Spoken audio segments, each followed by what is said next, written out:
What is your major malfunction, numbnuts? No, Kelly Clarkson! There's no crying in baseball! Toto, I have a feeling we're not in Kansas anymore. You're gonna need a bigger boat. Precious! Are you gonna bark all day, little doggy? Or are you gonna bite? Frankly, my dear, I don't give it. Flick! All right.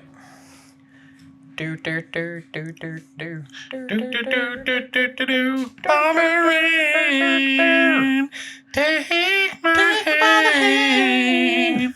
Bomberine, you got me rocking and a rolling, rocking and a reeling. Bomberine, Bomberine. Went to a dance looking for romance. Saw Bomberine, so I thought I'd take a chance. Bomberine, Bomberine. Okay. I think you said balk at my hand. Balk at my hand, Balk at my hand. What is going on not right a good now? way to start this episode. You're gonna erase this, right? No, this is gold. Let's start this thing. Let's get this baby off the ground. Hey everybody, welcome to episode 2 of I Don't Give a Flick, where the debates are as hot as my loins and the knowledge is as memorable as your time in Bangkok with all the he-she's. There you go. I'm going to try multiple introductions every that single was week, and I'm going to terrible, switch them up. You guys comment on the section below. Let us know if you were digging them or you thought we could improve. I have a feeling this one is going to get a bunch of thumbs down. So, Oh, yeah. anyways, If only you could see me right now, I'm literally putting my thumbs down. Good. both of them at the same time. You're the exact Oh, audience Oh, we're looking shit. for. Okay, that's not good. If you have small children right now, we are using a fair amount of explicit language, and there will be no filters whatsoever. So, just letting you know. As always, I am your host, Johnny Blackburn, and alongside me this week is the man that needs no introduction, but insists on having one anyways, Gary Elmore. Gary, Hello. welcome back. Hello, it's good to be back and here. This place that at this we're location that we're filming, undisclosed to all. And this week we are so grateful and to have my good friend Ian Webb on the show today, host of the podcast Movies So Good, ... They're Bad, and creator of the rapidly growing in popularity Facebook group Movies So Good, They're Bad, Midnight. I'm probably going to get this wrong, but hang on, I have it typed down. Movies So Good, They're Bad, Midnight Cult Classics, and Camp. Boom. Got it. Ian, welcome. Thanks for joining us today. Hey, what's up? Oh, wow. That just sounded like one of those DJ sound effects that you hear on the radio Yeah. in LA. That's what I was going for. I love Thank it. you for being with us today. And this goes out to all them ladies out there in podcast. Oh, land. you What's up, lovely. baby? Yeah, baby. What's going Hope down? your night is How- going how- well. Actually, you totally got that wrong. This movie's so bad, they're good. Oh, what did I say? It's so good, they're bad. Movies So Good, They're Bad. That would be a very different podcast. My bad. The popular podcast, Movies So Bad, They're Good. And the Facebook group, Movies So Bad, They're Good, Midnight Cult Classics, and Camp. That's the great thing about doing this show is we can edit whatever we want. But we won't. No, Great. you don't edit that shit out. No, we won't. That's great. Hell yeah. That's golden But dialogue. thanks for having me, though. I appreciate it. Yeah, man, absolutely. Thanks for hitting me up. How's quarantine treating you? I know that we're in Texas, at least. We're kind of starting phase 1 of everyone integrating back into society. We'll see. Yeah. How you doing? I don't know. I don't know about all that. I'm personally having the time of my life. I am an introvert, and I finally don't have to make excuses to not hang out with people. So it's all good. Perfect, man. Perfect. Yeah, we, we kind of started this podcast just out of boredom, really. Right, And yeah. also wanting to market our commercial film production company, LeadFeather Productions, for all of your commercial needs. Yes, and we also happen to really like and hate film at the same time in great portions. It really depends on what film you're talking It about. does. It These does ones that we're probably going to be bringing up today, the majority of them, I see the entire panel here just just slandering the name of every single one of these creations. But we'll see how that goes. Yes, we'll see. Anyways, our main topic for today is we're going to be discussing how Hollywood is selling out. Why you got to sell out Hollywood? I don't know. Why you got to do that? I wouldn't think Hollywood would do that. I wouldn't think so. We're talking about essentially remakes and sequels and why Hollywood is just so inept, basically, on their story creation within the last decade in particular. And let's just get right into the nitty gritty of it. Ian and I have been talking about this actually off and on for the last week. And Ian, you got some pretty interesting takes on some other movies in particular. But what are you feeling right now? What do you feel that the podcast world needs to know right now? Money over everything. I have to agree 100%. Now, as much as I want to say I agree that money over everything, because who doesn't like money? Right. But at the same time, you're just Hollywood. It's not being true to the original creativity that built the structure on what media and entertainment were based on. Ian, do you want to tell us a little bit more what you mean by that precisely? Well, okay, yeah. So basically, the big major producers of Hollywood they've discovered over the years that if they use if they come out with interesting movies with intricate plots and hire a great screenwriter to come up with this masterpiece, it kind of costs some money, but the general audience, they're not really that interested. They want, the big money goes into the big blockbusters with the Michael Bay explosions and stuff like that. Yeah, all the Transformers and what was that? Yeah. That god awful one they had based off the really popular children's board game. It was like 2010. Jumanji? No. Battleship. Oh, my God! That Liam Neeson sold out even harder than Cuba Gooding Jr. in Rat Race. Yeah. Why? That one was at least Rat Race was at least kind of. It was entertaining. It was. Yeah, it was something. Dynamic, and it was. It was actually the directors from Airplane. So really, that I did not know. Okay, yeah. Interesting. Yeah, but surely, like I was saying, Hollywood has discovered that if they use just a name of a popular franchise and put a pretty face over the movie poster, like a popular face that that is guaranteed to sell out seats. So, fuck the screenwriter. Let's just, Yeah, and I think that you've definitely, you see a lack of quality, a lack of intelligence in so many movies that have come out lately. And I think, you get the feeling that it's sort of, cookie cutter everything. There's no new content being made. It's all rehashing old things, right? Yeah. Well, yeah, that's exactly right. Because why hire somebody to come up with a new idea when you could use an old idea that makes more money? Right. Yeah, exactly. I think, people point to the success of, for example, Quentin Tarantino, who typically will usually come up with an out-of-the-box movie to kind of to film every few years, and people really like that. But he's sort of the anti-system of Hollywood. Yeah. Absolutely. He's more painted like an homage to older movies. Yeah, people that told stories rather than rehashing them. And he uses, not so much anymore, but in an earlier career, he was using old actors that kind of faded away, and he brought them back. Right, John Travolta probably being one John prime Travolta. example. Yeah. Pam Grier. Yeah. I forgot what's his name. David Carradine. Yeah. Mark Madsen. There were a lot, and I think I was reading an article the other day where it was about this very thing, and it was talking about how, of course, what we're saying, Hollywood has become so greedy and just obsessed with the money grab that they don't want to bring anything out new, especially for a large blockbuster in the last 10 years, because all of these remakes and these sequels, they have the brand and the name recognition. People know what they know what the brand is and they're comfortable with that story. And, maybe, 10, 20, 30 years ago, that was really popular because it was an original idea. Now, I mean, are you kidding me? Sure. There's some movies, that come out that are, they're brand new and they're kind of groundbreaking and stuff. But really for the most part, Hollywood's just gotten lazy.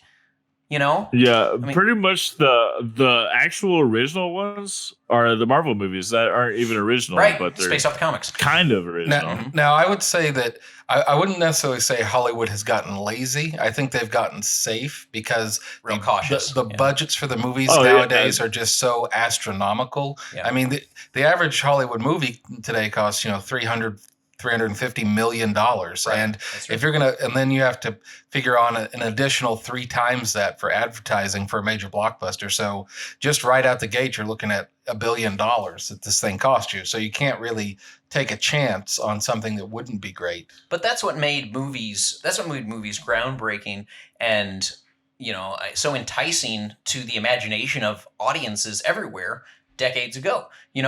So for the three of us, we're all born in the 80s. So you started out in the 80s where the most popular ones, the John Hughes era for the most part, right, where you're looking at a lot of coming of age, friend stories that revolve around a select group of people that are really close. You get to the 90s when you have that's when you really get your big budget action blockbusters, Schwarzenegger, heck, Lundgren, Van Damme, and then you get to the 2000s and we're starting to come into that trend of let's just base everything off of something that happened before. Right, exactly. Yeah. And there's nothing original. And then we get to where we're at now, which is a little embarrassing that, we consider ourselves to be in the film industry now because it's just like, yeah, all of this is let's throw everything that we can at the wall and see what sticks if you're a streaming service like Netflix and Hulu. And I would prefer that formula moving forward as opposed to what Hollywood is putting into theaters right now directly.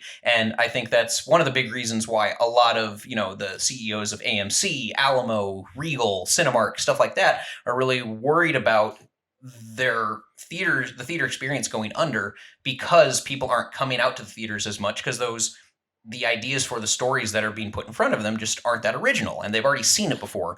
And, outside of the convenient factor as well. But I think I don't necessarily know if the theater experience will ever go away. I think it's still nostalgic for most people and they still enjoying going to the movies and experiencing that with a large group of people. But it's scary to think about, I, for one, God, man, one of my favorite pastimes is going to the movies. Right. Yeah. It's just, haven't done that lately though. We can't do that. Can't do that lately. But I went to Alamo Drafthouse on the last day they were open. Oh yeah. How was that? Yeah, it was interesting. They separated the seats, of course. So every other seat was unavailable. And they wiped everything down. Disinfected everything. Which is cool. And since they have wait staff and everything, of course, I tipped more. But guess what movie I went to see? What'd you see? Kill Bill, both like double feature. Oh, nice! But that's fantastic. Yeah. So you went and just saw a rerun. Yeah. Actually, they were doing. That's all I do anymore. I go to the Weird Wednesdays every week. Well, I was the B horror movies. Hopefully, baby. I will go. Yeah. And you and I, last time we saw each other, we went to go see the room. We did go and see The Room at that quote along. Yeah, that was a lot of fun. And we'll have a completely separate podcast for The Room because I'm sure we will. It's the greatest movie in history. So it deserves an hour to itself. A masterpiece like that. I don't know if you could get it out. We did right. That. Maybe so bad they're good. We got about 2 hours on that. Yeah. It's just such a deep and complicated film that you can't rush through it. It takes 2.5 hours to even scratch the surface. Yeah, I've seen it in the theater 12 times. Okay, that's a lot. That's I've seen the movie probably 20 times or so, but I've got a DVD of it. But damn, man, 12 times. That's it's so fun. Well, when we went, you had like a whole comedic routine and bit. You in chronological, in order with your timing was perfect. So I'm sitting next to Ian and he would literally he'd tap me on the shoulder and be like, "Watch this." And I'd be like, okay. And he'd be like, wait. And he'd be like counting seconds with his hands. And he'd be like, 3, 2, 1. Blah, blah, blah, blah, blah. And he'd just yell it out to the audience. And everyone would laugh their ass off. And I'm like, I feel like this is a routine that you've rehearsed and you've perfected it over the last couple months, right? I've got it 12 times. So yeah. Yeah. There's parts where the character Peter, he's talking, his first scene, he's talking to Tommy or Johnny. Yeah. And there's just one tiny part in that entire scene where he looks directly at the camera, and I found the part that he does. Like I was at home, I was doing homework pretty much. And right when he looks at the camera, right before that, I yell out, "Look at the camera if you're gay." He looks directly at it, and it was just perfectly timed. It was just, and it's oh man. And it's, But yeah, I think that'll lead us into our movies that we're going to be looking at today, discussing how Hollywood rehashes and plays it safe a lot of times. Why they don't need to create these travesties. Yes. It's and like a lot of these movies that they try and play safe end up being just really, really terrible. Like I don't think it's on our list today, but like the Hobbit trilogy was just an awful mess. Yeah. I mean, and you compare that to the Lord of the Rings. Why do you take Tolkien wrote one book for this thing, and in fact that one book was shorter than all of the other Lord of the Rings books individually. It took me a day to read it. Yeah, like I think it's 186 pages.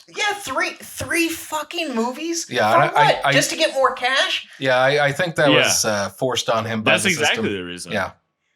So that is exactly the reason. So I think we all agree that the Hobbits, especially the second and third movies, got worse and worse as they went on. I saw Desolation of Smaug. I think that's the second one. Smauggy. Come here, Schmauggy. I didn't even watch that. I watched the first one, and then I watched half of the second one, and I was just I didn't see yeah, the first or third one.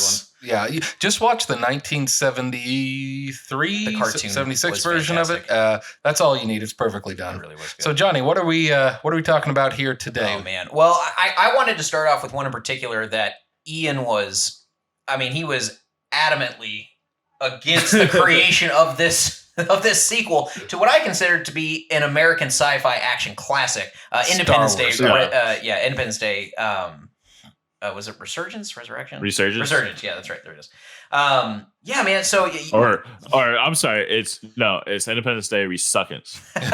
That would probably be a more fitting title. Yeah. So Ian, what do you think about this movie? Obviously, you're very passionate about it. I can't wait for this. How much time we got? We've got as all much night. time as you want. As much time as you want, my brother. I can edit anything I need to.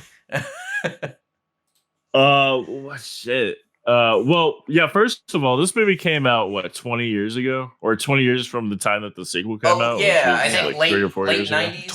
I think sequel came out in 2017 because the original was 97. Yeah.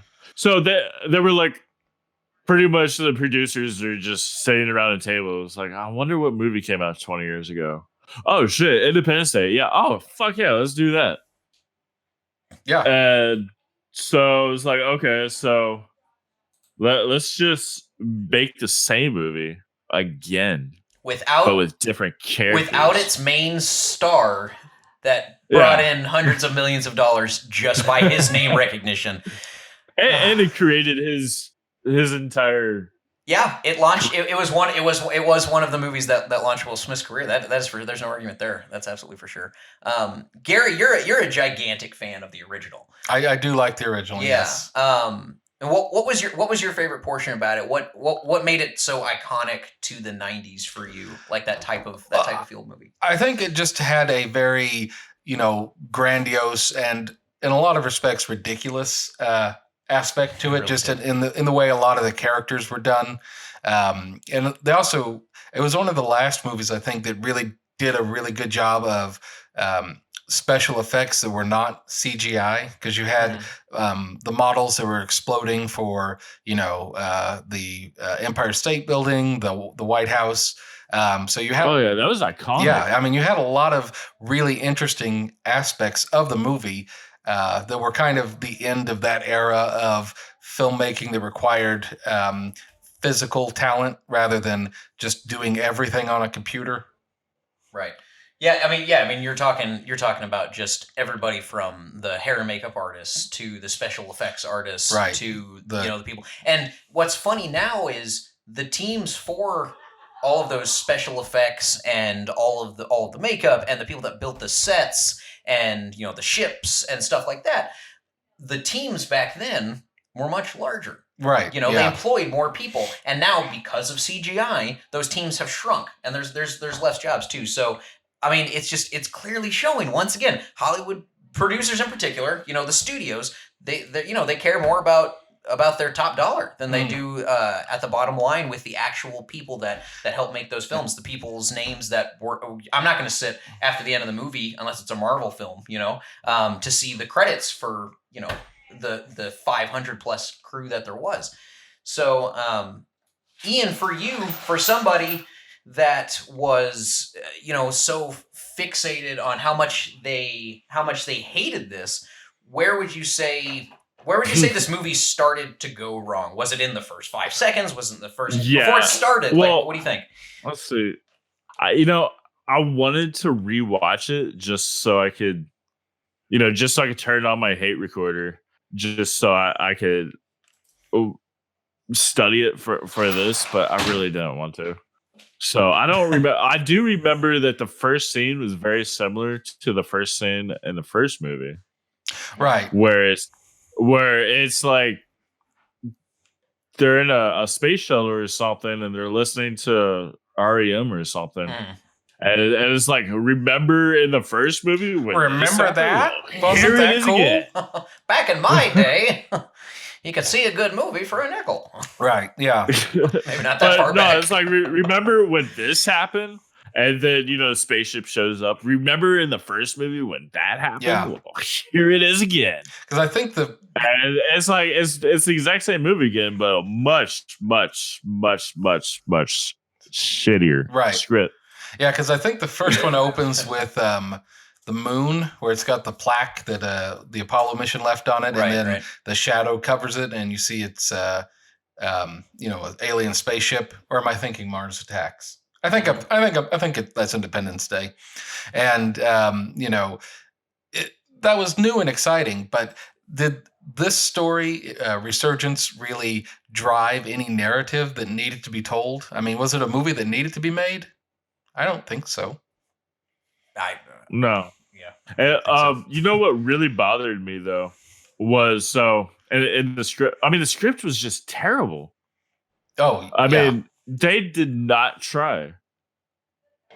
I don't even think that the people who wrote the script even saw the first movie. Besides just having the producers tell them, make sure you add this, this, and this, because I mean. So the first spaceship comes that's actually different aliens. Everybody thinks, oh, the aliens are back. We have to blow them up. And the only people who are against the idea are Jeff Goldblum and what's his name? Who plays the president in the first movie? Bill Pullman. Bill Pullman. Yeah, Bill Pullman. And then the scientist who died in the first movie, he just randomly wakes up from a coma. Yeah, Data. I saw that. You have to have Data in a sci-fi movie.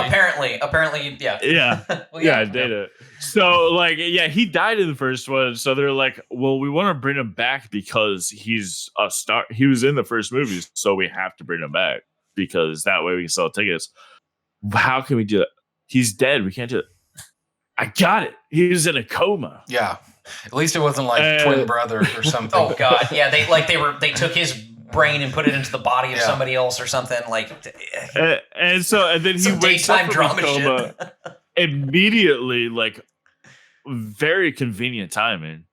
And so those were the only 3 characters who are against the idea of destroying the spaceship because, oh no, it's not the same aliens that attacked us last time because we were in the first movie, but. The thing is that this is the entire planet of Earth. Everybody was in the first movie, Right. They were all there. how is it just the characters that we remember are the ones that are smart and know about Right. this? It only happened total 2 decades before. total bullshit. Yeah, So Yeah, sense.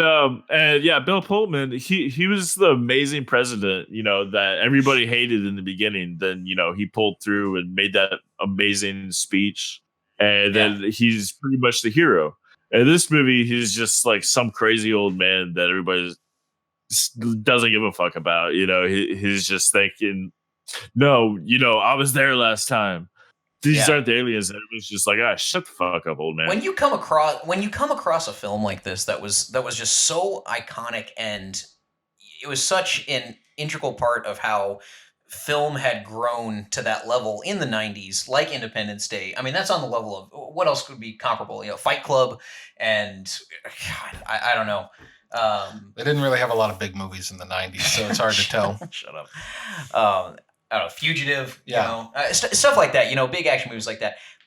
How can you bring back, it just shows how, I don't know if it's just the producers being dumb or being lazy or something. I had read an interview the other day with,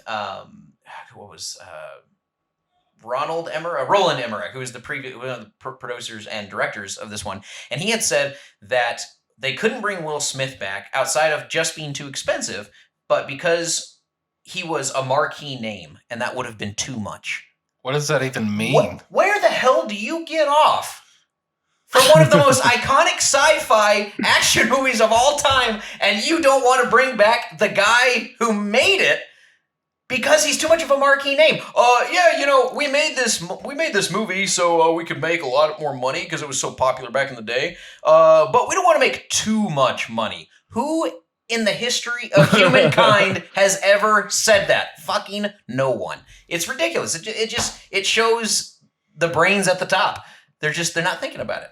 Right. Yeah. And I think that. And then look at. I'm sorry. No, go ahead. Look at Will Smith. Like right now, he turned it down for Suicide Squad. Yeah. For Suicide Squad. I mean, they're both and pretty he's laughing at his decision. He's like, man, I'm glad I did that. They're both pretty bad films, but yeah, I mean, I guess he got the better one, the one better at the two. But yeah, so I think that it just, I don't know if it's necessarily 100% laziness on the part, because I wouldn't, think that they're lazy. I think that there's probably been so much, so many. It's actually brilliant. Yeah, well, I mean, to be honest, but I think there's so many people that are trying to steer the ship of what a movie is nowadays that it's hard for a director or a writer to have their vision come through. Yeah. Yeah. And also the audience is dumber now too, I believe. So like they're on board for it. The main general audience, they're like, yeah, I mean, give me explosions, give me a pretty face to stare at for 2 hours. I mean, it's the same thing that happened, and we won't dive too far into this one. This will be a podcast for another day. But I think it's what the media from everywhere, from whatever side of the aisle you're on, feeds us, and we're used to seeing that. I mean, I think as an entertainment. Primarily entertainment-based community, where we're from, just being Americans in general, we're used to these large, big-budget blockbusters, so we're used to seeing, like what you're talking about, the huge explosions, the pretty faces. I don't necessarily know if it's the audience being dumber, necessarily. I think it's just what they're used to, and what they've, I mean, hell, at this point, what they've been trained to watch, right. You're right. I apologize. No. It's not. I'm not saying that. No, definitely. It's. So they are dumb. They're just lambs being led to slaughter. Yeah. I mean, like we. No, that's exactly what it is, though. It's like, have you seen or read The Time Machine? Right, H.G. Wells classic. Yeah, and that's what it was. Like he goes far, far into the future, and that's what humanity turned into. They're like pretty much cattle being herded into. Going to be slaughtered, right? Into the pen. Yeah, Gary, I think you were adding on to that. Yeah, I mean, I don't necessarily think that its audience is changing so much. I think they've just been people expect less of them, and people tend to rise to whatever expectations you put. Because Johnny and I were watching some clips from older movies earlier today. Yeah. One of them was like, The French Connection.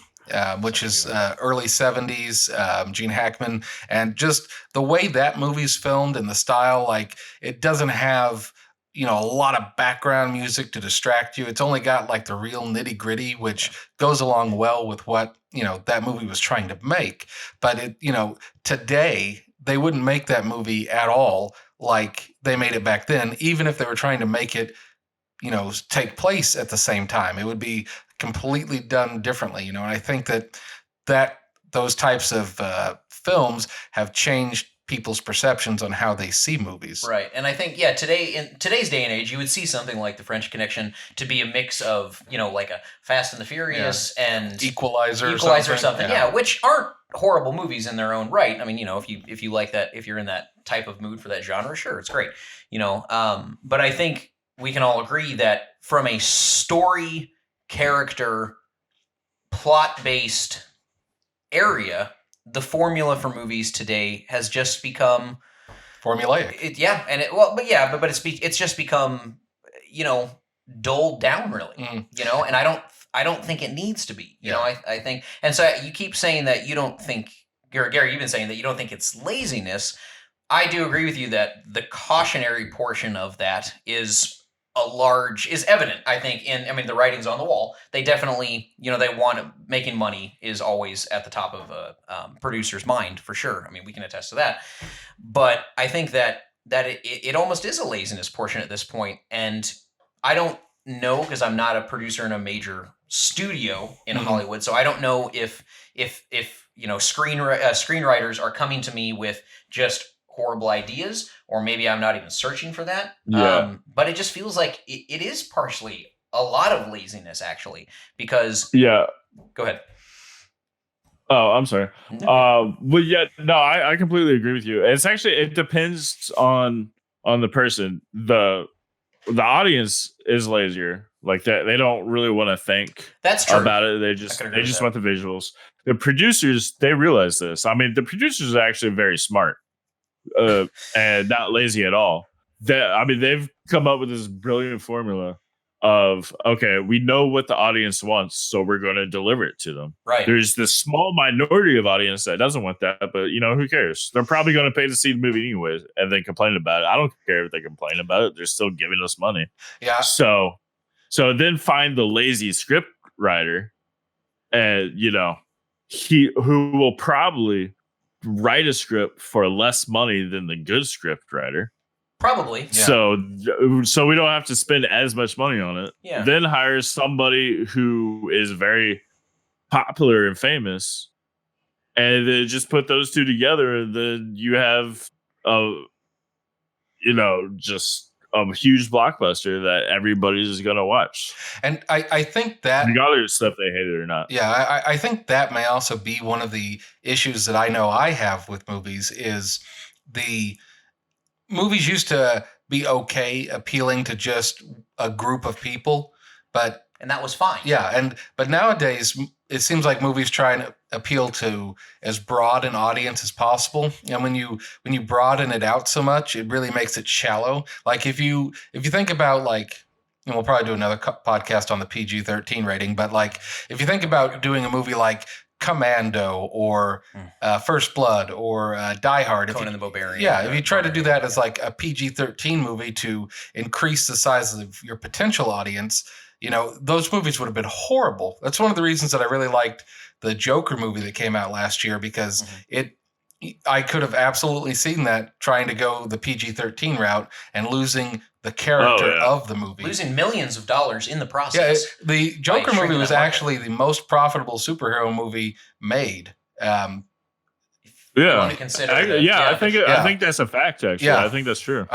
Yeah. I'd have to agree with that. And, I want to go back to the portion where we are talking about screenwriters, and I don't want to necessarily say that screenwriters they're becoming lazier. There's not enough good stories out there. I've seen a ton of indie flicks that, they did the festival circuit route, and they've come on to the streaming services, or you just hear about them on, like, hey, this is on, Apple Play, or it's on, YouTube Movies or something like that, and you can buy it directly.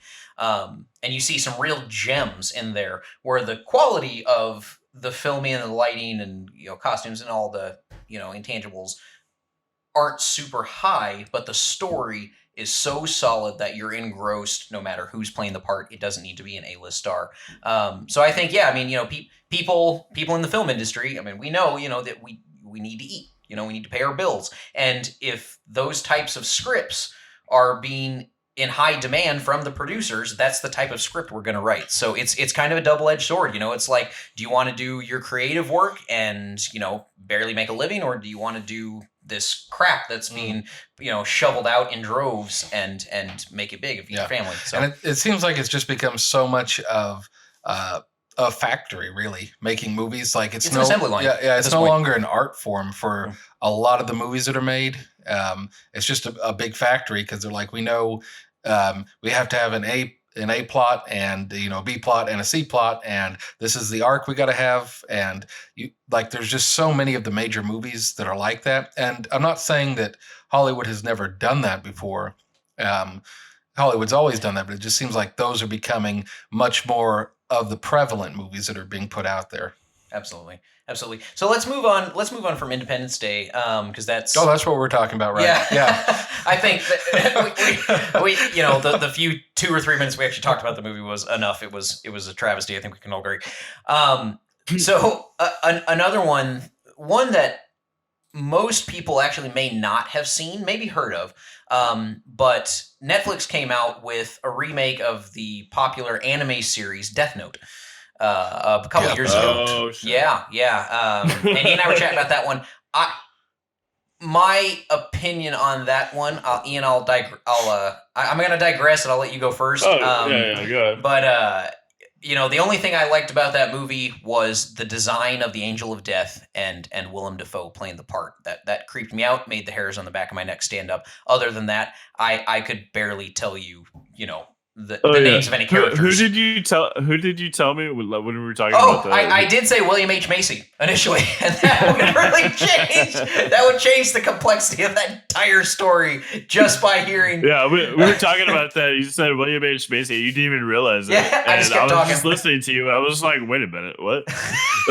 That's not the right person. Is this the parody version? This is a fucking farcical. Damn it, a farcical or farcical?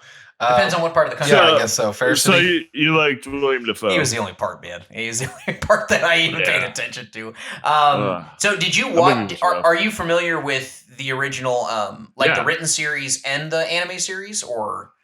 I did not read the manga. Okay. But I watched the show when it was on Adult Swim. So every week I look forward to watching it, and I've rewatched it. I think about 2 times now. So I've watched it. Yeah. Front to back 3 times. Yeah, I think it's incredible, and then Netflix was just like, oh, this is popular, but I don't know, it's kind of long and intricate, and let's just cash in on the name, and it's basically that. Yeah. I mean, they really it's interesting because they could have had the potential to fix it and make it good. Well, I don't know about good, but less disappointing. Sure. Yeah, exactly. Yeah. Because what they did was they completely changed the story, but they kept the name, which they could have.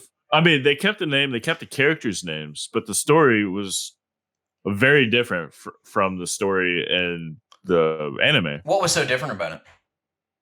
Well, I mean, it starts out the same. Light finds the book. And it drops out in front of him. Well, in the anime, it just randomly drops, and he just happens to be the person nearby to find it. And the Netflix movie is presented to him. So, I mean, that's not a big deal, but it changes it a little bit.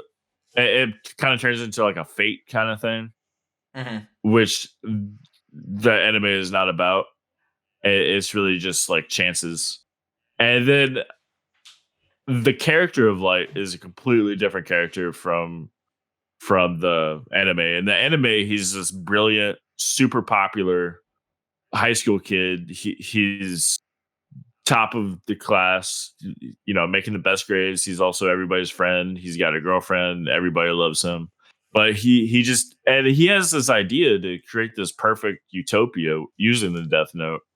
He just happens to also be very manipulative and evil. It's funny. We've had a lot of famous people throughout the history of humanity who have wanted to create a utopia, and look how that turned out. Look what kind of people those were. So, right, and it's kind of like mirroring that. Like, this is what happens when you put so much power into somebody who's so intelligent and manipulative. Right. And in the Netflix movie, it's like it turned into some high school drama, after school program.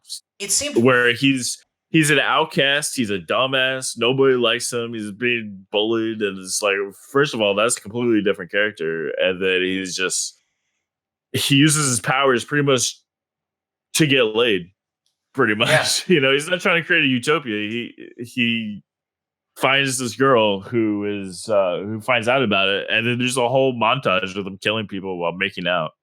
Yeah, and so I guess what baffles me is it's just like, okay, so Netflix is like, yeah, let's go ahead and remake an entire series into 1 hour and 45 minute or 2 hour whatever movie, which is not possible. No, it's not, and it's just like, yeah, let's go ahead and see if we can cater to more of an international market. And I guess they're trying to, go the Japanese, South Korean market, I suppose. I'm not really sure, because it was very campy. It was very like corny with like the detective, or the I guess it was the detective L that was chasing him. He kind of made me laugh a lot. Just a lot of the lines were supposed to be very direct and dark and said like this, and it's very exaggerated. Yeah, and it was just kind of quirky and funny, and I was like, I don't feel like this is a dark movie, and I don't feel like this guy's being chased. I feel like you're just his friend who's asking him to come out and play. Like it makes sense. And in the anime, there's a very both of those characters are brilliant, and L knows that Light is Kira, but he can't prove it. Mm-hmm. And Light knows that L knows that he's Kira, and he knows that he can't prove it. And L knows that Light knows that L knows. And it like goes on like that. And so they're playing this mental battle of chess of pretty much Light is saying, I'm Kira, and I will not prove it to you, and without saying it. And it's very unique and brilliant. But then in the Netflix movie, it's like, hey, are you Kira? No. I don't believe you, but okay. So would you say that in the Netflix version, it didn't have that game of cat and mouse and brilliant intellectual about? No, okay, all right. It's just too lighthearted. Okay, the Netflix one is just about Light trying to get laid. That's all it was. It did seem a lot like that. Yeah, it didn't seem like he was trying to, I mean, and it's like you were saying in the animated series, it seemed like he was trying to, play God essentially, and better humanity by ridding the world of evil completely, or he deemed evil, which is a scary thing when you give someone that much power. But all in all, just fell flat. I don't know. It was one of those things where it was sad to see, but like I was saying earlier, with the streaming services, Netflix, Amazon, Hulu, they're kind of, for the most part, they're just throwing news stories and crap at the wall, even if it's a horrible film, and seeing what sticks. But I like that because that gives more opportunities. I mean, you're going to have a lot of crap, but you might have something good, and at least it'll be something new. Yeah, I mean, hey, or something so bad it's good, but yeah, So let's keep the momentum moving here, and let's get to two, which I consider to be the most controversial, because these two were honestly they were two of the most iconic films of the 80s. I mean, I can't really think of two, maybe if I really tried, but two other, one being an action movie, sci-fi, and one being a comedy sci-fi, I guess. But so we'll play Ian and I against Gary in this one, where Gary, I know that these are two of Gary's favorite movies. We're going to review really quick: RoboCop, the original, and then the remake, and then Ghostbusters, the original and the remake. So Gary, let's start with RoboCop. Give us a quick rundown for people that don't know what it is. What did you love about it? I mean, you quote Gary and I. We find out that 90% of our conversations throughout the day are movie quotes. Yes, and that's absolutely. how we communicate. Yeah. You know, we wake up in the morning, and instead of "Good morning," Nice. it's "Good morning, Vietnam." You know, and Gary will From Every Aladdin, day? right? oh, every single day. Oh yeah. I mean, when we get off the podcast, yeah. I mean, we're gonna say, you know, it'll be "Good night, moon," you know, Yeah. or whatever. So, RoboCop, the original version from the 1980s, was this gritty, dirty, dark comedy kind of about a police officer that gets blown away, and the society's just crumbling around him in Detroit. And so, an evil corporation, OCP, takes the body and remakes him into a cybernetic police officer that has no feelings and supposedly no memories. You know, and it's got just, you know, it was a brand new kind of story. It was really, I think, very topical for the time that it came out. In terms of just being sort of disillusioned with society and, you know, the idea that, you know, these big corporations are evil and, you know, just kind of using people. And I think that it really also kind of hit on a lot of interesting kind of comedy, because you have like the used car salesman guy on the TV that's always, you know, like, "I'd buy that for $1," and it's talking about like hookers or something. Oh, yeah, that was great.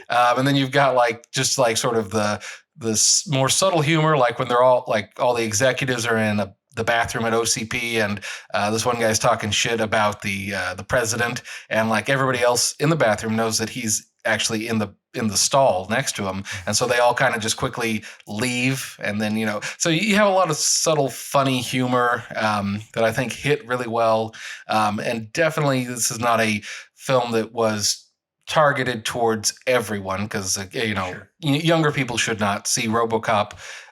You know, kids absolutely not. So a lot of times, Gary and I, we've seen a lot of movies together over the years. You know, we've been friends for what, 20 years at this point. Jesus Christ! Oh God, we're. Nope, I'm going to prom next week. I'm not 32. I'm still 18. Johnny, you and I go back And about 10 Ian, years or no so. man, you and I go back. I was 14 at this point. I met you when I was 18. Oh, is it? That's right, man. Yeah, almost a decade and a half. Oh, yeah. But so Yeah, damn. So when Gary and I have seen a lot of, I know, man. Time flies when you're having fun. I don't know what I've been doing, but Right. no. But so when you know, Gary and I, for the most part, neither of us really enjoy movies that try to be overly symbolic. You know, or they try to be as artsy for the sake of being artsy. You know, I mean, there are some people that can get away with that, like Pan's Labyrinth, I think. well, sure, Yeah. and I'm not saying all of those films are bad, but you know, when you get into like the Midsommers and That was probably the worst movie. or Mother, the Jeffrey, and we'll go into those in another podcast. I guess what my point is, a lot of times you're not a gigantic. Where you and I do differ is you don't always like the social commentary in movies. You think movies should just be movies for entertainment factor or to make people view the world in a different way, or Right. I mean, what would you say? I think you can have movies that do Okay. social commentary, but you have to do it the right way. Sure. And I think that That's what- a lot of times movies fail at Well, that. that's what brings me to my next point is RoboCop. Do you think it was ahead of its time? Because, you know, I've seen the movie a couple times, but I'm not as avid of a fan as you are to it. And it's a good movie. I just, you know, it's not up there for me. But when you're talking about it, you're explaining it. You're talking about big corporation against the little guys. Do you think the writers, when they were creating the script, do you think that was the idea behind what they had? They were just like, okay, we need to figure out a way to talk about this inequality between No. do you think that it was just we like this idea of a cop who's half robot, half human, and you know they need to fight a bad guy. There has to be a villain. Right. Like, Yeah. what do you think? Yeah. I definitely think that, you know, RoboCop at least was a movie that wasn't, you know, 100% designed to be social commentary on any one thing. That's just the world that it was kind of written in. And so it naturally just kind of took on that flavor. It's like when you cook tofu, nobody knows what tofu tastes like. but you put it with something else and it absorbs the flavor. Have you ever eaten tofu? No, because it's disgusting. I've eaten it a couple It's times. like gelatinous. I can't stomach it. But so I guess, Dude, I had a tofu steak one time. It oh was the god, most I bullshit don't want to ever. talk. No, Ian, get that out of here. Well, Well, California, okay? That sounds disgusting. No, I said it was the most bullshit ever. I know. Okay. So I mean, but so you say that idea was originally, you don't feel like it was written for that, but from how you're describing it, it kind of sounds like that's exactly how it was written. Well, I mean, I don't think that was the point of the movie, whereas I think Okay. a lot of movies today, the point of them is not to tell a story, but to make a comment. Okay, so you think the social commentary that I was referring to, you think that's just a side aspect. It's like a subsidiary company of the major overall shell, which is just the story itself. Right. In the same vein that, like, if you made a movie in like the 1930s, it's going to be in black and white, just because that's the environment that it's in. You know,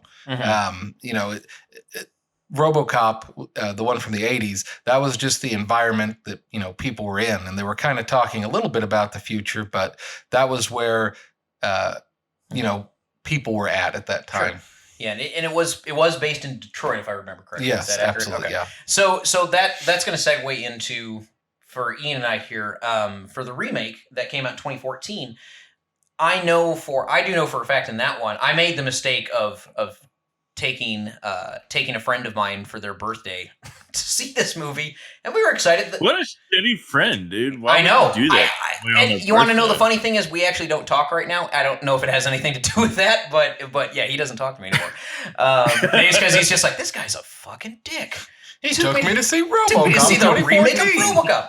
RoboCop. Michael Keaton should only be in Batman. You know, Or Beetlejuice. or Beetlejuice, yeah, or Birdman if you Or like. Birdman. But yeah, I mean, I know that, and I was talking about the social commentary portion with that. I know that what was really imperative to the script of the remake of RoboCop is they really honed in on how Detroit was it was the disaster area of the Rust Belt. You know, the high street crime, gang warfare, how big corporations were keeping the little guy down and keeping, you know, the bottom 80% of the city and stuff in poverty, that kind of stuff.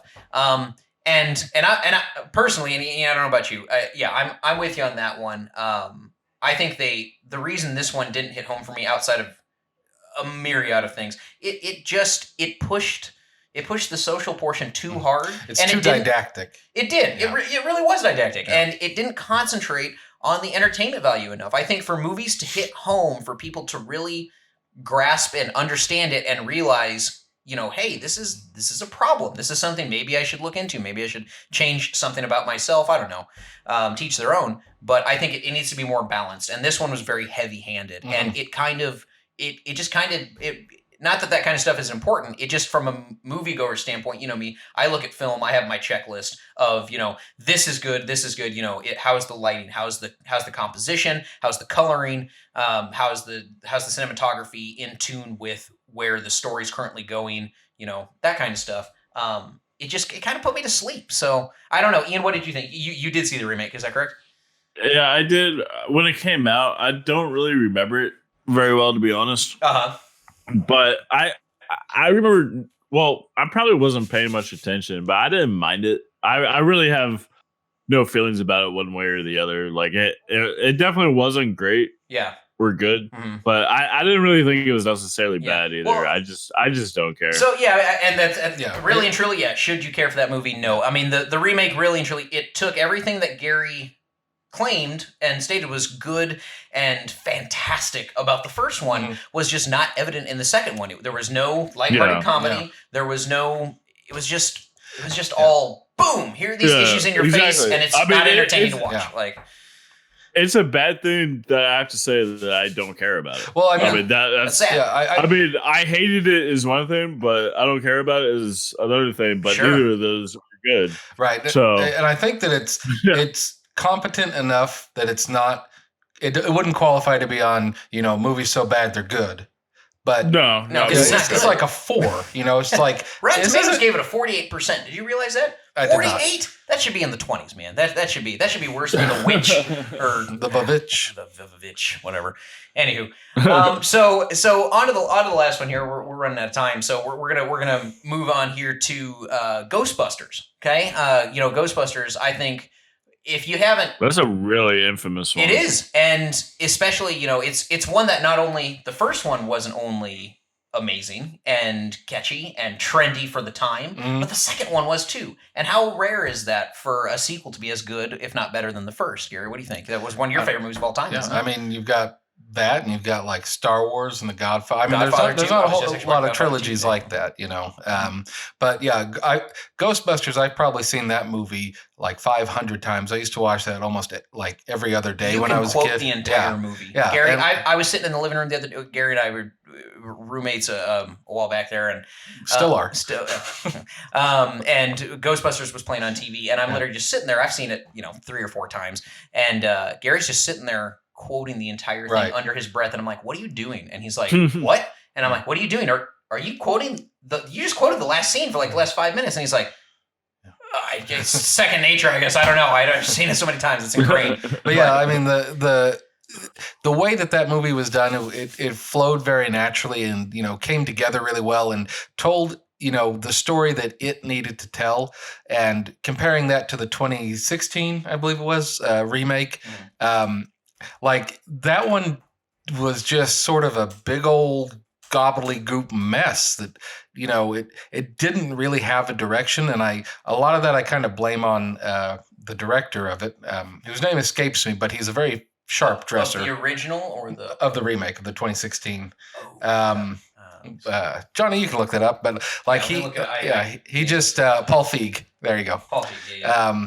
Paul Feig. Which he normally, if you've seen Paul Feig movies from Spy to Yeah. Bridesmaids to, he's done a ton. I do Hilarious. but Yeah. Ghostbusters is a different type of movie. Like it's a sci-fi movie.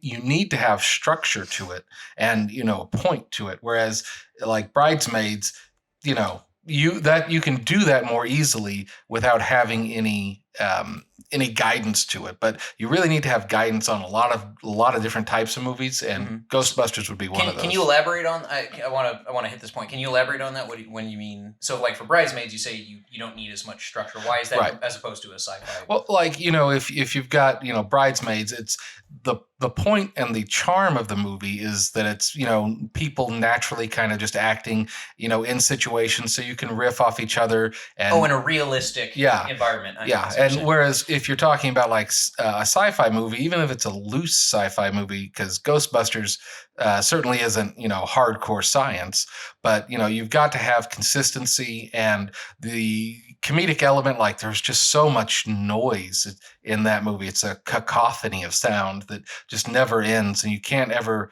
hear a joke because they're always telling another one before you even have time to process what you just heard. And I think a lot of Hollywood movies are just, I don't know if it's the ADD generation, but it's just they throw so much crap at you.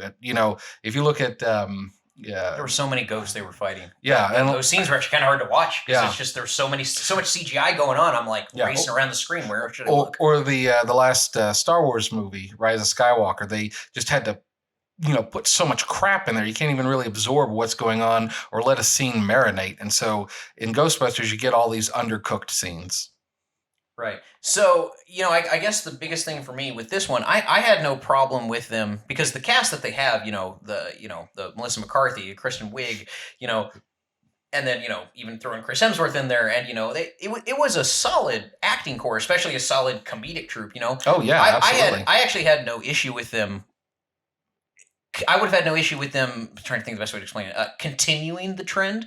If they had continued the trend and restarted Ghostbusters 30 years later in the same universe as the original Ghostbusters. Well, they're doing that now. They are doing that right now, but they didn't with the original. And that was my big thing with it is I just in general, I don't normally like remakes very much, especially ones that are as classic and as iconic as a Ghostbusters movie. Yeah. So if they had continued and been like, hey, we're going to here's Bill Murray and Dan Aykroyd and they have minor parts, but this is the new Ghostbuster team and let's see the new world that they're fighting today. I think that would have probably been a better take on it than essentially trying to remake the original. Yeah, because it was a soft reboot because they had a lot of the same elements. Right. And it wasn't exactly the same. I mean, they weren't Right, trying to do the entire thing. I just, I think that, that was hard because I remember reading the original cast, they were all in favor of it. They were like, yeah, absolutely.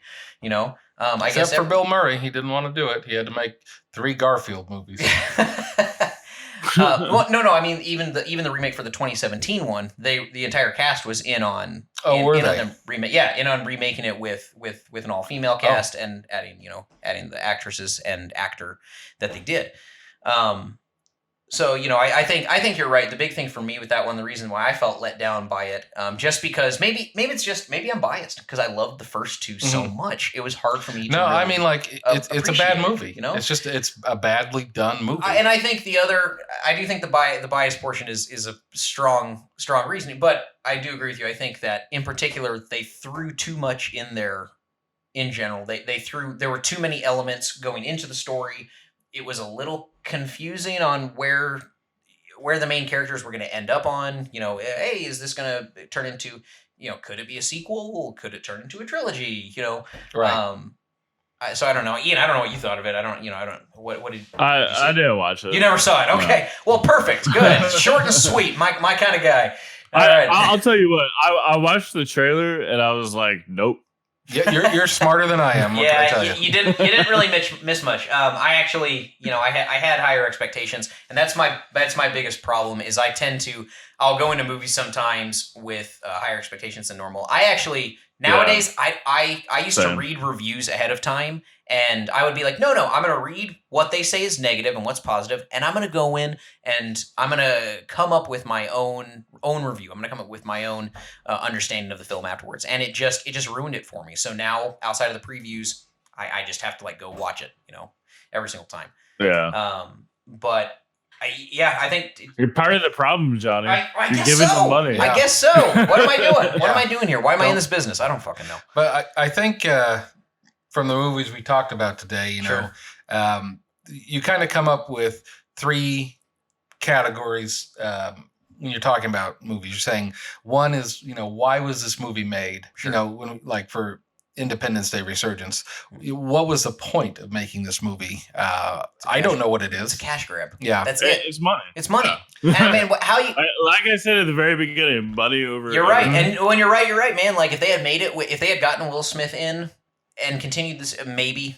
Yeah, maybe they could. They were supposed to. They were. They were playing. Yeah, and he was at one point. He had said he's like, yeah, I'm going to do it. And then he decided to the movie he was doing with his son. Oh, Jaden Smith. Jaden Smith. Yeah. Yeah. Whatever movie they did After Earth. Thank you. Yeah, I think they were doing that one at the time. So, anyways. Yeah, and then you have the types of movies where they just buy the property and have no loyalty to what it is. We were talking about Death Note for that. A contrary movie would be like Watchmen. I think they had the property for that, and they really nailed the story for that one very well. I liked Watchmen. Yeah. And the new series is pretty good too. That's why we're not talking about it right now in this podcast. I need to watch the new series. We'll see though. Give it another year or two, and we'll get back to it. And then you just have those that just sort of have a lack of focus and lack of originality, and they feel very tired, And I think there's a lot of movies in Hollywood that fit that critique. Yeah, like Jumanji. I mean, like, Jumanji I can respect a little bit more because I don't feel like it tried to be everything to everyone. It was like, this is going to be a silly, stupid movie. And that's true. It was entertaining. Yeah. It wasn't as good as the original one. It's like Fast and Furious. I didn't enjoy it at all. Yeah. It's like Fast and Furious. I don't really like that kind of movie, but I do respect that they're like, hey, this is just a dumb popcorn action flick. It's not going to try and have anything in it. If you like hot women, good looking dudes, and fast cars, well, this movie's for you. This is what? This movie's for you. Okay. Can't argue with that. I mean, it delivers what it sells. Mm-hmm. Yeah. So I think the hope and the end goal, I think that everybody can take from this 1 hour rant and change that we've had is Hollywood. If you're listening, do better. do better by the people that are purchasing rights to go and see these films, that are purchasing the tickets, and that are wanting to see this. As much as we love being entertained, we also like to think, we want to feel, and you don't have to just vomit you don't have to constantly vomit things out just for us to go watch into our face. Yeah, exactly.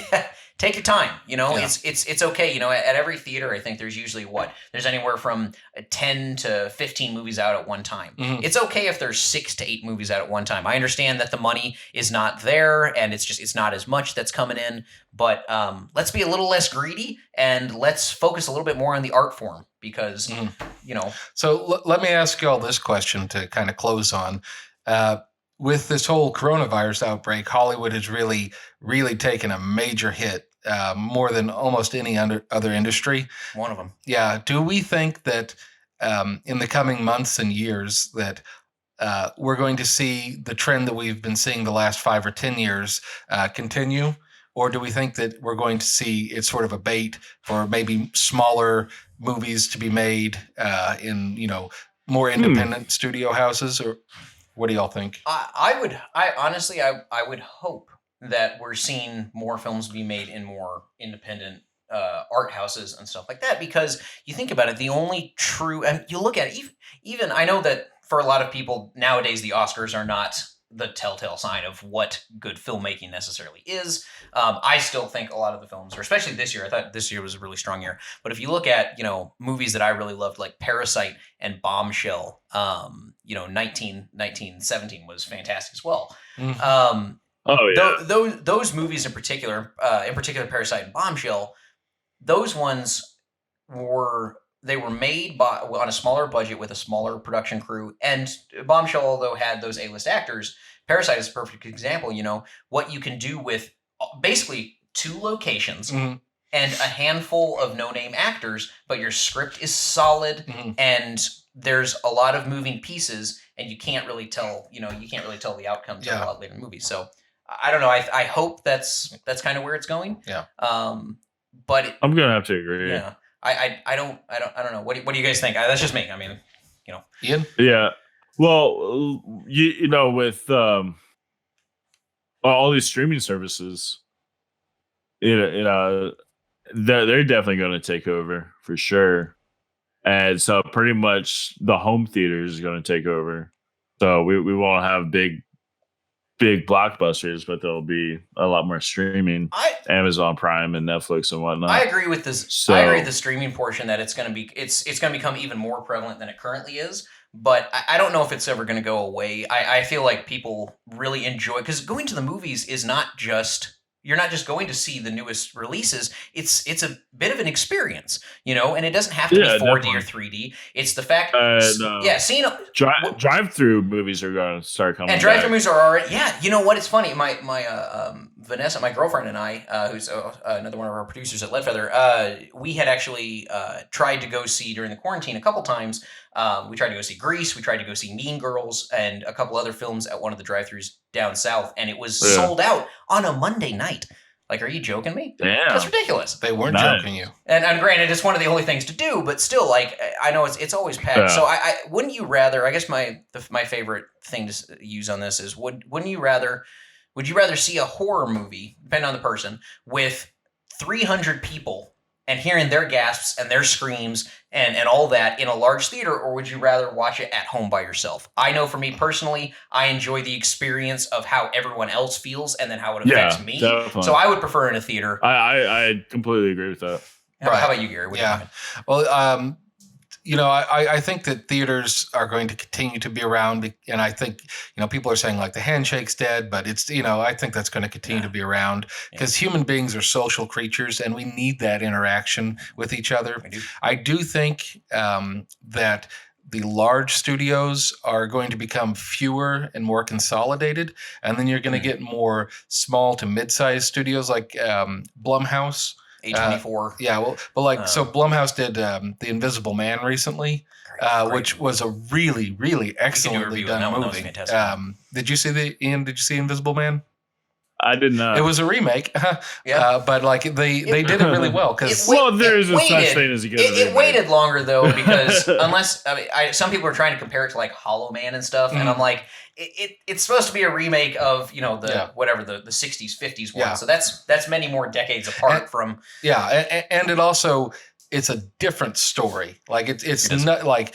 You can see those two movies are completely different and unrelated, and there's nothing that touches the two, except there's an invisible person in both of them. But like they're completely different movies, so it's not really a remake so much as it just has the same name with a different story. And so I think I'm okay with that, especially since it was so well done. Yeah, I would agree. I think it would create more competition. And I think competition is, not only healthier for, for the economy and stuff like that, but it's healthier for just the viewing public. Yeah, you get better quality work when you got people try. They try harder at that point to outdo the other person. I mean, you think back to like the Renaissance, and you have like Michelangelo, Raphael, Donatello. Like, not that they were necessarily competing with each other, but they made each other better by sharpening each other. Oh yeah, there was some competition there, absolutely. But yeah. All right. Well, guys, that's all the time we have for today. Ian, we really want to thank you for coming on, man. Yeah, thanks for coming. We had a lot of fun. Thank you. Yeah, man. Thanks for having me. Let's do it again soon. So remember, guys, you gotta check out Ian Webb with us once again. You got to check out his podcast. Movies So Bad They're Good. And if you want to jump on to the Facebook group, which Gary and I are both a part of, Movies So Bad They're Good, Midnight Cult Classics and Camp. I mean, these guys do. How often do you guys do watch parties, like live watch parties online with like every day, pretty much? And it's just it's hilarious. I mean, more or less, whenever we feel like it, but we feel like it every day. Yeah. Okay. So. Yeah. I mean, you got it's a lot of fun. I mean, really, just I don't even remember the movies that I've caught so far, but people are commenting the entire time, and we're making fun of it together, and it's just a blast. So it's like it was, especially right now during quarantine. You're home all day. It's something to do. And so if you like to make fun of bad, shitty movies, not the bad movies that we're talking about today, but enjoyable bad movies. The bad movies that are not the cash grabs, but are like actually the opposite, very low budget, still a shitty script, but it's more, the funny side of it. And so if you like making fun of that with your friends, we do it in a chat form. And it's real fun. Awesome, man. Okay, so let's all, I guess, recommend a really shitty movie, a movie that's so bad it's good. So we don't send them down a dark path. We have to exclude The Room though, because I feel like all three of us are going to say that. Yeah. It's a cop out. So everybody come up with something that's not The Room. Okay. I'm going to start with a movie I just saw for the first time the other day called Birdemic. God, that movie's so bad. Worst movie in history. It was a really bad movie, but like, don't watch it by yourself because that would not be enjoyable at all. You need to watch it with other people that you can laugh at it with. So I'm going to recommend Birdemic as my movie this week. So bad that it's good. Fantastic. Oh man, Ian, how about you?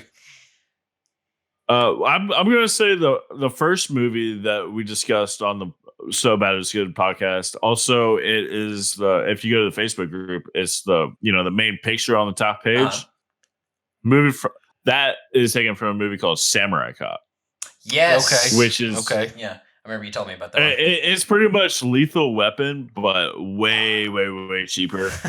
And I mean, it's exactly Lethal Weapon. Sure. It's the two cops. One of them is a black cop, and right. I mean, I swear they made him black on purpose. And they have the getting too old for this shit. The angry, the angry police chief who's always getting on their ass, like you keep bringing in dead bodies, like give me your badge, shit like that. And then the main guy is trying to sleep with every woman who happens to be blonde and all of that. And they call it Samurai Cop because the idea is that he was trained in China in the ancient samurai arts, and he speaks fluent Japanese, and he's excellent with the katana. And none of those are true. He is the most American guy in the world. Okay. He doesn't speak any Japanese, and there's two scenes where he wields the katana, both taking off two dead henchmen. Okay. I'm gonna have to see it. I mean, I've heard about it a million times. I've just never actually watched it. I'm just gonna say one more thing. The best part is that literally half of the scenes he has long hair, and the other half of the scenes he's wearing a woman's wig. Wonderful. That's a sign of a great movie. Very obvious. Actually, there's a fight scene where the wig falls off, kind of slightly. To put it back on, they just pretend like nothing happened, and there's a quick, crappy cut to like him like barely having it back on his head and shit. In the same position he and it's initially so was. obvious. And then all of a sudden, he has his real hair again. Fantastic. And the reason why they did that is because they filmed the movie, and then it was like, that's a wrap. And he immediately cut his hair, and then they brought him back for reshoots. Yeah. And they reshot half the movies, so they gave him a wig. And so obvious. And it's just it's a perfect storm of just shit. Nice. Okay. Samurai Cop. Okay. I would have to say I'm struggling between They Live and Rubber. I liked Rubber, actually. I love both of them, though. I mean, they're both great. They're cool classics. I'm here for two things: eating bubble gum and kicking ass. And I'm all out of bubble gum. Anyways, as much as I love They Live, Rubber is just such a fun. It's fun. It's such a fun time. It's a fun adventure story about love and loss. Yeah, it's a story. If you haven't seen it, it's a story about a homicidal tire that blows people's heads up with mind powers. If I'm a producer and if I hear that pitch as a producer, I'm like, just make the movie. I don't care if it's $500 million for the damn budget. Make the fucking film. That movie's insane. It's such a good movie. Anyways, all right, guys, that's all the time we got here tonight. Thanks again, Ian, for coming on. We'll do it again soon. Thank you. Once again, I'm Johnny Blackburn. And I'm Gary Elmore. Stay classy, everybody. And you will know my name is the Lord when I lay my vengeance upon thee. Are you telling me that you built a time machine? Out of a DeLorean? I'm funny how? I mean, funny like I'm a clown, I amuse you? He's looking at you. Black.